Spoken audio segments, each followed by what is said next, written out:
little bit to us about TANF, T-A-N-F. TANF, okay. TANF, if anybody I know you would not know, remembers the old AFDC program, Aid for Dependent Children, that started many, many years ago after the war, World War II.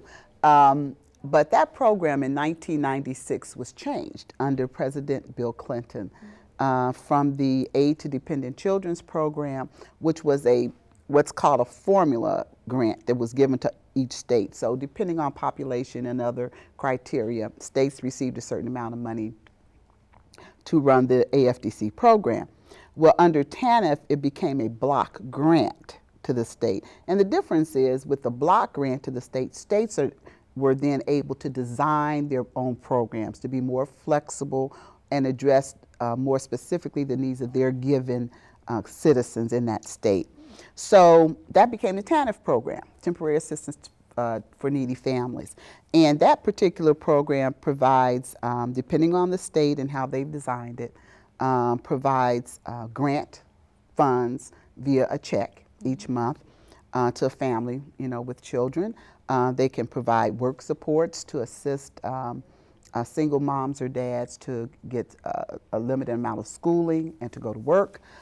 They can provide child care for them during that time.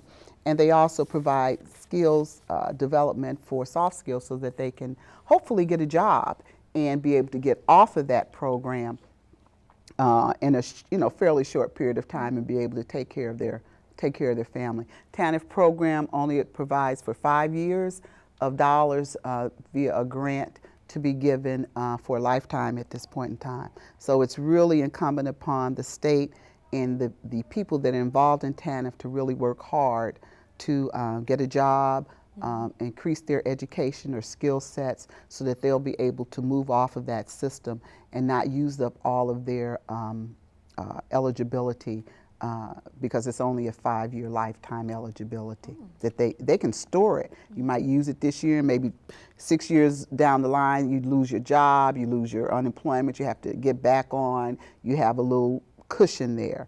But it's really important that people look at it like that. It's just a cushion. It's just a help to get you over the hump, and it's not something that you should be staying on for any long period of time. That's exactly right. Now, education. Now, we all know education plays a main role in everybody's lives. Definitely. Now, do you think education is lacking somewhere within the low-income families as to why they can't seem to get over that hump that they need to get up in order to go into a middle-class family or maybe a higher-class family? Well, it's research says that the educational level of the mother indicates where the educational level of their children. And I think it's important that education be it needs to be a focal point in our families, so that when we're raising our children, we're talking to them when they're very little, when they're very young, about education. We're reading to them. We're letting them listen to music. We're saying that college is a given. It's not a maybe. It's a given. Even if you're in a situation where you feel like you're very poor and your children may not be able to attend, you always look on the bright side. You always look for that light. And I think part of what our families need to do more of is to look more to the future. We need to get some hope back. I think we've lost hope in a lot of ways because of the various things that have happened over time historically to us. But we've got to engender that kind of hope and that expectation for achievement and success in our children. And, we tend to get what we give. If we don't expect much, we probably aren't going to get much. So we need to, as a people, to begin to raise those expectations for our children, because what we tell them is what they and that's what they're going to believe, and we've got to give them more to believe in. And education is key. When you look at earnings levels, you look at high school dropouts compared to high school graduates, compared to a person who has some college, compared to a person who's finished, compared to a person who has gone on to graduate school. it just goes up and up and up and up. So we know that education directly correlates with success from an economic perspective. And so we've got to do much better at teaching our children and believe in ourselves that we can make a difference in our own lives. That was very touching. Really, really touching, really. Thank you. Now, with your previous occupation that you held as the executive assistant in Indiana, Okay. I see that you kind of implemented some of the same things that you're doing right now with the family and the kids and everything. Right. How did that role play out into what you're doing now? It was a major, I think, catalyst for what I'm doing now. At the state level, we receive dollars and regulations and laws from from Congress and the federal government that we have to implement at the state level. I was able to, at that time, I was, at one time during my career in Indiana, under Governor O'Bannon, was able to implement the child health insurance program. We were the first. I think we actually brought in over 120,000 kids in the first year back then in that particular program. So we made a major effort in Indiana to get that done. I also was under Governor Bai at the time of welfare reform in 1996, headed up the Bureau for Family Resources. So we were the bureau that actually designed Indiana's initial welfare reform program and trained all the caseworkers across the state and what have you. I also had, during that time, child welfare and adoption as part of my responsibilities, which I do now.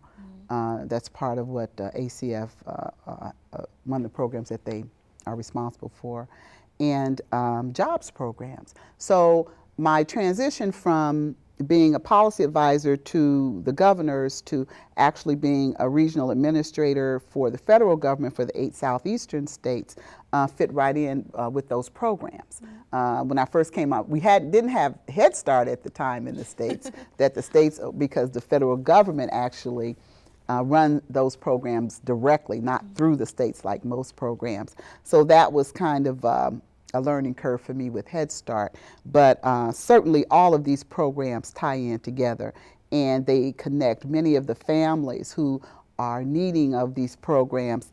You find them in across the programs. You find them in TANF and child welfare often. You find them needing child care. You find them trying to get child support. Then you find them in HUD trying to get housing. You know, we're all connected when we're working with vulnerable families. So it's important that we understand and are able to work across programs within an agency and then across agencies and departments in the federal government and in partnership with states, faith-based organizations, community organizations, educational institutions, the media, and what have you, in order to really provide a more stable, cohesive safety net for our families. I think it's really important to do that. So what's the difference between foster care and child welfare? I know those are, they kind of fit a little bit in, and also with adoption and I know child care plays a role on its own because that's just people trying to find somewhere to place their kids at. But what is the difference and what are the similarities between all these, these four options? Basically, child welfare is a program to make sure that children who are at risk for abuse and neglect are safe. Child protection makes sure that they do the investigations whenever there's a report that a child is in jeopardy, either for abuse or neglect. And they can go out and actually remove, if they substantiate that there is a real problem there, they can actually go out as the state and remove the child and bring the child into state custody until they're able to work with the family to get the child back in the home and in a safe environment. So if a child is taken out of the home, they often, if they aren't able to fairly quickly remedy the situation in the home, they often go into what's called foster care, where families have been identified or single individuals have been identified and trained to take care of these young children, or these children, could be up to 18 years of age actually, in order to provide a safe venue for them until they can work out a plan, Okay. hopefully a reunification plan with the biological parents or whoever the child is living with. Oftentimes these days it's grandparents or kin, but they often take care of them until they're able to get them back with their biological parents. Then sometimes children are not reunited with the parents for various reasons. There may be death, there may be extreme drug use, incarceration.